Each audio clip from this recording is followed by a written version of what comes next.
ನಮ್ಮ ಹೆಸರು ಶ್ರೀಕಾಂತ್ ಪೂಜಾರ್ ಅಂತ. ನಾವು ಸುಮಾರು 8 ತಲೆಮಾರಿನಿಂದ, ದಾಖಲೆ ಇರುವ ಪ್ರಕಾರ 8 ತಲೆಮಾರಿನಿಂದ ನಾವು ಮಹಾದೇವನ ಸೇವೆ ಮಾಡ್ಕೊಂಡು ಬಂದೀವಿ ಮತ್ತು ನಾವು ಧರ್ಮಾಧಿಕಾರಿಗಳು ಕೂಡ ಈ ದೇವಸ್ಥಾನಕ್ಕೆ. ಮುಂಚೆ ನಮ್ಮ ತಂದೆಯವರು, ನಮ್ಮ ತಾತನವರು, ಆನಂತರ ಹಿಂದಿನ ನಮ್ಮ ಪೂರ್ವಜರು ಈ ದೇವಸ್ಥಾನದ ಅರ್ಚನೆ ಮಾಡ್ಕೊಂಡು ಬರ್ತಾಯಿದ್ರು. ಈಗ ನಂದು 8ನೇ ತಲೆಮಾರು. ನಾನು ಸಹ ದೇವರ ಸೇವೆಯನ್ನು ಮಾಡಿಕೊಂಡು ಸುಮಾರು 26 ವರ್ಷದಿಂದ ನಾನು ಇಲ್ಲೇ ಇದ್ದೀನಿ. ನಾನು ನನ್ನ ಉಪಜೀವನಕ್ಕಾಗಿ ನಾನು ಕೃಷಿಯನ್ನು ನಂಬಿದ್ದೇನೆ. ನಾನು ಸುಮಾರು ಒಂದು 20 ವರ್ಷದಿಂದ ನಾನು ಸಾವಯವ ಕೃಷಿಯಲ್ಲಿದ್ದೀನಿ ಮತ್ತು ನಮ್ಮದು ಗೋಶಾಲೆನೂ ಸಹ ಇದೆ. ದೇಶಿ ಆಕಳ ಗೋಶಾಲೆಗಳು ಸಹ ಇದೆ. ಅದನ್ನು ಸಹ ನಾನು ಸ್ವಂತವಾಗಿ ಮಾಡ್ತಾಯಿದ್ದೀನಿ. ಯಾರಿಗೂ ಅದರದ್ದು ಸೇವೆಯನ್ನು ಬೇರೆದವರಿಗೆ ಒಪ್ಪಿಸಲಾರದೆ ನಾನೇ ಗೋ ಸೇವೆಯನ್ನು ಮಾಡಿಕೊಂಡು ಮತ್ತು ಈಶ ಸೇವೆಯನ್ನು ಮಾಡಿಕೊಂಡು ಸುಮಾರು 26 ವರ್ಷದಿಂದ ನಾನು ಇಲ್ಲೇ ಇದ್ದೀನಿ. ನನಗೆ ಭಗವಂತನ ಆಶೀರ್ವಾದದಿಂದ ನನಗೆ 4 ಜನ ಮಕ್ಕಳು. ಅವರೆಲ್ಲರೂ ಚೆನ್ನಾಗಿ ಓದ್ತಾ ಇದ್ದಾರೆ. ಸೊ ಭಗವಂತನ ಇಚ್ಛೆ, ನಾನು ಸೈನ್ಸ್ ಸ್ಟೂಡೆಂಟ್. ಆ್ಯಕ್ಚುಲಿ ನಾನು BSc ಮುಗಿಸಿರೋದು. BSc ಮುಗಿಸ್ಬಿಟ್ಟು 26 ವರ್ಷದಿಂದ ನಾನು ಈ ಸೇವೆಯನ್ನು ಮಾಡ್ತಾಯಿದ್ದೀನಿ. ಬ್ರಹ್ಮನು ನಿರ್ಮಿಸಲು ಅರಿಯನಿದನು ಅನ್ನುವಂತೆ ಈ ದೇವಾಲಯವನ್ನು ಮಹಾದೇವ ದಂಡನಾಯಕ 11ನೇ ಶತಮಾನದಲ್ಲಿ ಸೃಷ್ಟಿ ಮಾಡಿರುವಂಥ ಕಾರಣ ಏನಂದರೆ, ಈ ನಮ್ಮ ದೇಶದ ಸಂಸ್ಕೃತಿ, ಸಂಸ್ಕಾರ ಇದೆಲ್ಲ ಉಳಿಬೇಕು, ನಮ್ಮ ಮುಂದಿನ ಪೀಳಿಗೆನೂ ಸಹ ಈ ಸಂಸ್ಕಾರಯುತರಾಗಬೇಕು ಅನ್ನುವಂಥ ಒಂದು ಉದ್ದೇಶವನ್ನು ಇಟ್ಕೊಂಡು ಈ ದೇವಸ್ಥಾನವನ್ನು, ಅದ್ಭುತವಾದಂಥ ದೇವಸ್ಥಾನವನ್ನು ಕಟ್ಟಿದ. ಹಾಗೆ ನಮ್ಮ ಪ್ರಪಂಚದಲ್ಲಿ, ಅಂದರೆ ನಮ್ಮ ದೇಶದಲ್ಲಿ ಸುಮಾರು 1000 ದೇವಾಲಯಗಳನ್ನು ಕಟ್ಟಿದರು. ಅದರಲ್ಲಿ ಇದು ಅತ್ಯಂತ ಅದ್ಭುತವಾದಂಥ ದೇವಾಲಯ ಇದೆ. ಇದನ್ನು ಕಟ್ಟುವಂಥ ಒಂದು ಉದ್ದೇಶ ಏನಂದರೆ, ನಮ್ಮ ಮುಂದಿನ ಪೀಳಿಗೆ ಸಂಸ್ಕಾರಯುತರಾಗಬೇಕು, ಸಂಸ್ಕೃತಿ ಬೆಳಿಬೇಕು ಮತ್ತು ಪೂಜೆ ಪುನಸ್ಕಾರಗಳಲ್ಲಿ ಆತನ ಶ್ರದ್ಧೆ ಇರಬೇಕು, ದೇವರ ಬಗ್ಗೆ ಅತ್ಯಂತ ಪ್ರೀತಿ ಭಾವನೆ ಇರಬೇಕು ಮತ್ತು ಆ ಭಾವನೆಯನ್ನು ತೆಗೆದುಕೊಂಡಂಥ ಮನುಷ್ಯ ಧಾರ್ಮಿಕ ದೃಷ್ಟಿಯಿಂದ ಆತನ ಅತ್ಯಂತ ಪ್ರಬುದ್ಧನಾಗಬೇಕು ಅನ್ನುವಂಥ ಒಂದು ದೃಷ್ಟಿಯಿಂದ ಈ ದೇವಸ್ಥಾನವನ್ನು ಕಟ್ಟಿದರು.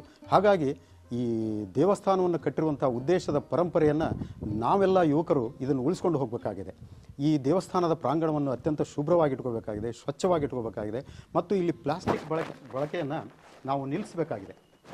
ಪ್ಲಾಸ್ಟಿಕ್ ಬಳಕೆಯಿಂದ ಈ ಪ್ರಪಂಚನೇ ನಾಶ ಆಗ್ತಾ ಇದೆ ಮತ್ತು ಇಲ್ಲಿರುವಂಥ ಗ್ಲೋಬಲ್ ವಾರ್ಮಿಂಗ್ ಅನ್ನುವಂಥ ಒಂದು ಕೆಟ್ಟದಾದಂಥ ಒಂದು ಸಂದರ್ಭನೂ ಸಹ ಬರುವಂಥ ಸಂದರ್ಭ ಇರೋದರಿಂದ ನಾವು ಪ್ಲಾಸ್ಟಿಕ್ ಬಳಕೆಯನ್ನು ಆದಷ್ಟು ದೇವಸ್ಥಾನದ ಒಳಭಾಗದಲ್ಲಿ ಬಳಸದೇ ಇರೋದು ತುಂಬ ಮುಖ್ಯ ಅನ್ನುವಂಥ ಒಂದು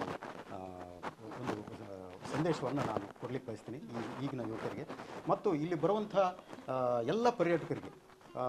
ಅವರಿಗೆ ಮೂಲ ಸೌಕರ್ಯಗಳು, ಸೌಲಭ್ಯಗಳು ಸಿಗಬೇಕಾಗಿದೆ. ಇಲ್ಲಿ ಶೌಚಾಲಯದ ವ್ಯವಸ್ಥೆ ಆಗಬೇಕಾಗಿದೆ ಮತ್ತು ಕುಡಿಯ ನೀರಿನ ವ್ಯವಸ್ಥೆ ಆಗಬೇಕಾಗಿದೆ ಮತ್ತು ಯಾರಾದರೂ 1-2 ದಿನ ಇಲ್ಲಿ ಇಳ್ಕೊಂಡು ನಾನು ಈ ದೇವಸ್ಥಾನವನ್ನು ಸಂಪೂರ್ಣವಾಗಿ ನೋಡಬೇಕು, ಸಂಪೂರ್ಣವಾಗಿ ಆಸ್ವಾದನೆ ಮಾಡಬೇಕು ಅನ್ನುವಂಥ ಕಲಾ ರಸಿಕರು ಏನು ಬಂದಿರ್ತಾರಲ್ಲ, ಅವ್ರಿಗೆ ಇಲ್ಲಿ ಉಳ್ಕೊಂಡು 1-2 ದಿನ ಉಳ್ಕೊಳ್ಳೋಕ್ಕೆ ವ್ಯವಸ್ಥೆ ಮಾಡಬೇಕು.